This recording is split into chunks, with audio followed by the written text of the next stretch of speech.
Vieš, keď máš bolesť chrbta alebo krku, ktorá akoby nikdy úplne nezmizla. V tomto videu ti jednoducho vysvetlím 5 vecí, 5 nerovnováh, ktoré môžu spôsobiť, že bolesť chrbtice sa stane chronickou.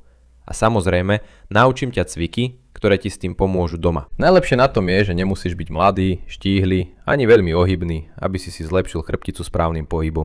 Hej, Ecko, dobre.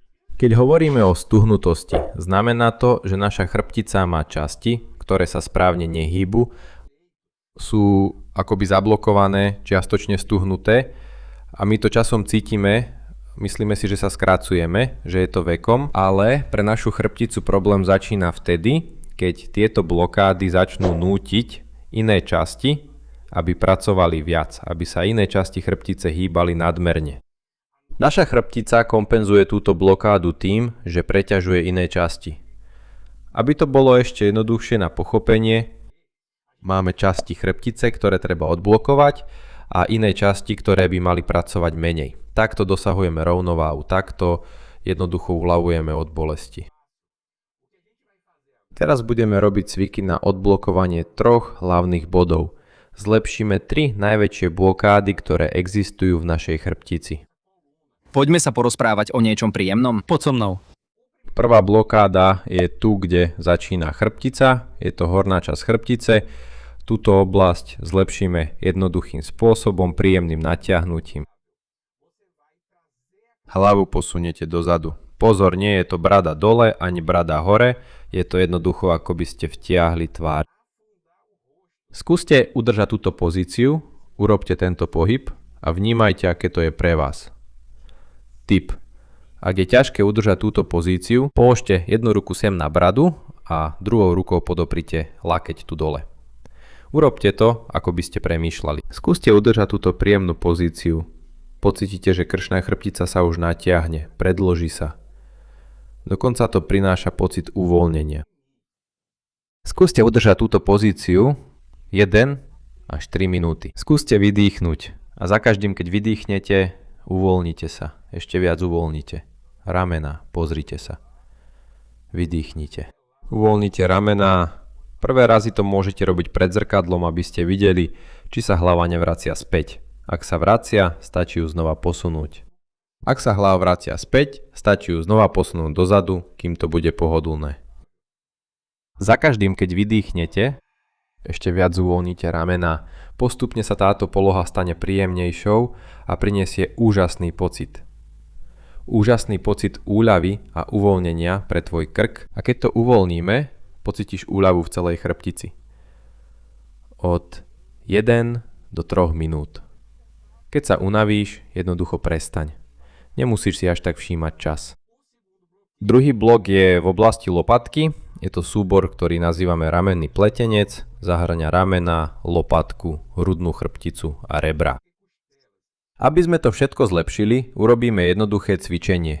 Je to tiež pohyb a príjemné natiahnutie, v ktorom chvíľu zostaneš. Natiahni ruky, urob toto gesto palca hore a bez ohýbania lakťov pomaly začni smerovať palce dozadu. Pocítiš, ako sa ti otvára hrudník. Rob tento pohyb, kým nebudeš mať ten príjemný pocit, ako keď sa ráno naťahuješ, keď sa zobudíš.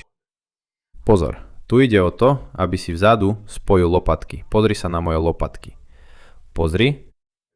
Je to, ako by sa dotýkali jedna druhé, ako by si ich stláčal. A potom znova pomalé uvoľnené dýchanie, keď vydychuješ. Skús uvoľniť ramena, nechaj ich spadnúť na zem, nesnaž sa, len sa uvoľni, choď vo svojom tempe. Aj táto pozícia sa postupne stáva jednoduchšou. Ak potrebuješ, môžeš ísť ešte trošku ďalej.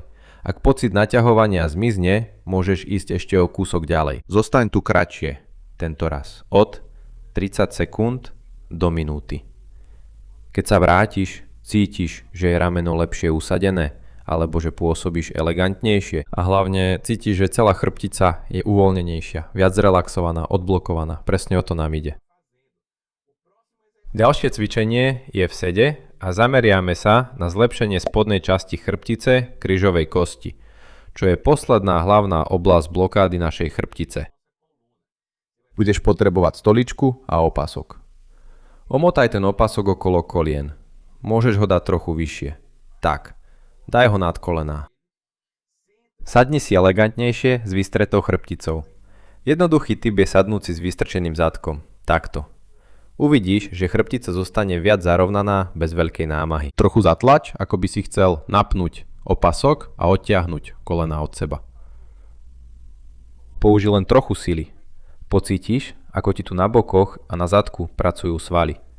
Počítaj do 5. Uvoľni sa a pohybuj sa len trochu. Túto sekvenciu zopakuješ 10 krát. Zaber.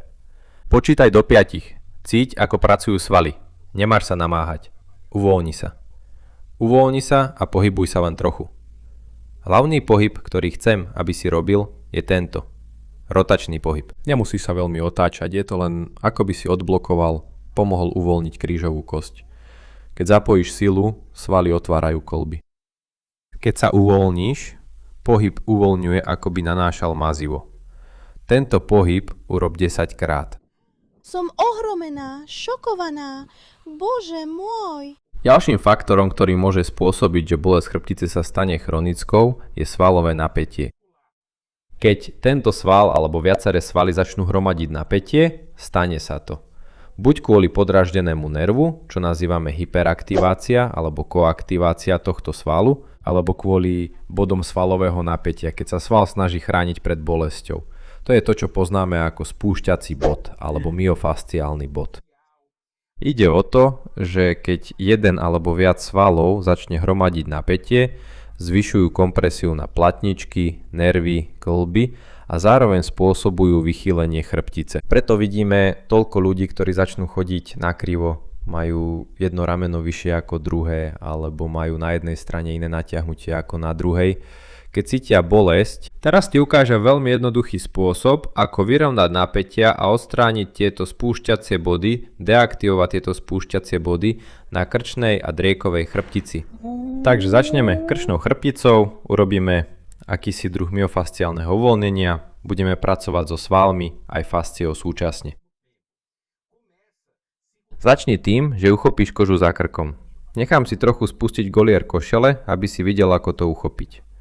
Budeš držať týmto spôsobom, brúškami prstov a spodnou časťou dlane.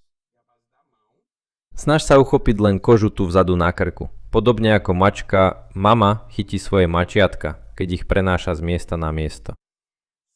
Drž tu, kým to nebolí, nechcem, aby si ublížil. V tejto polohe budeš prikyvovať hlavou na znak áno, bez toho, aby ti koža vyklzla z rúk. Prikyvuj hlavou na znak áno, až pokiaľ je to jednoduché a pohodlné. 10 krát. Skús to robiť bez náhlenia. Cíť pohyb, cíť túto hlbokú masáž. Potom, stále v rovnakej polohe, povieš, že nie, pozri, nechaj ma, otočiť sa chrbtom, aby si videl, že koža nevyklzáva z ruky. A že robím pohyb len tam, kam dokážem. Mohol by som ísť ďalej, ale koža by vyklzla. Takže cieľom je, aby to bolo veľmi, veľmi príjemné, aby sa sval dokázal uvoľniť. Potom, čo povieme nie, 10 krát, budeme robiť kruhy hlavou. 5 krát na jednu stranu a potom 5 krát na druhú. Už sa ma pýtali, či to treba robiť aj druhou rukou. Netreba. Vyber si jednu ruku alebo medzi jednou časťou a druhou. Môžeš si tiež dať pauzu na oddych. Povedz áno 10 krát. Si unavený, trochu zníž, uvoľni sa, aby si potom mohol pokračovať. Alebo dokonca použiť druhú ruku. Aby sme zlepšili toto svalové napätie a hlavne deaktivovali spúšťacie body v driekovej oblasti, použijeme brúško palca na tejto časti tu. Pozri. Vedľa chrbtice, nehľadaj ten bod priamo na chrbtici, na kostiach na chrbtici, je to na boku.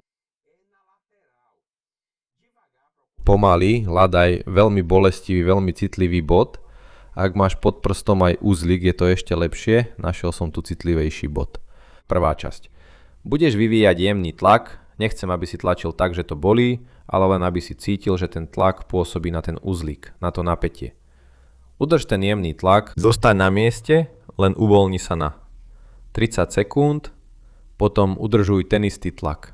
Nepritláčaj viac, nechoď hlbšie, Stále ten istý tlak. Od začiatku až do konca začneme robiť pohyby. Otočím sa chrbtom, aby si to lepšie videl. Udržuj tú istú polohu, ten istý tlak. A začneš pohybovať, pozri, dopredu a dozadu. Len tesne pred bolesťou. Uvidíš, že na začiatku dokážeš pohnúť menej. Keď sa dostaneš do polovice pohybu, už cítiš, že sval stuhne, zablokuje pohyb a vtedy sa jednoducho vráti vzpäť. Nie, netreba to siliť. Musíme byť k svojmu telu jemní. Postupne uvidíš, že to zvládneš. Nechaj ma otočiť sa na druhú stranu, aby si videl pohyb. Pozri. Postupne uvidíš, že tento sval sa bude viac uvoľňovať a že sa dokážeš nakloniť dopredu bez bolesti. Bez toho, aby ti zablokoval pohyb. Prvá časť, ľahký tlak po dobu 30 sekúnd a druhá časť, udržať ten istý tlak a pohybovať sa, kým nepocítiš voľný pohyb. Tak to je to ešte lepšie. Slabá chrbtica zostáva bez opory, bez stability, je nechránený. Skvelý spôsob, ako začať toto posilňovanie doma, nájdeš v tomto videu. Stačí kliknúť tu na obrazovke. A pre teba, ktorý si zostal až doteraz, nechávam ako darček celú túto sériu cvikov, bez strihov, bez prerušenia, aby si mohol pustiť video a urobiť celú rutinu spolu so mnou. Ja sa s tebou lúčim, veľký pozdrav a dovidenia na budúce.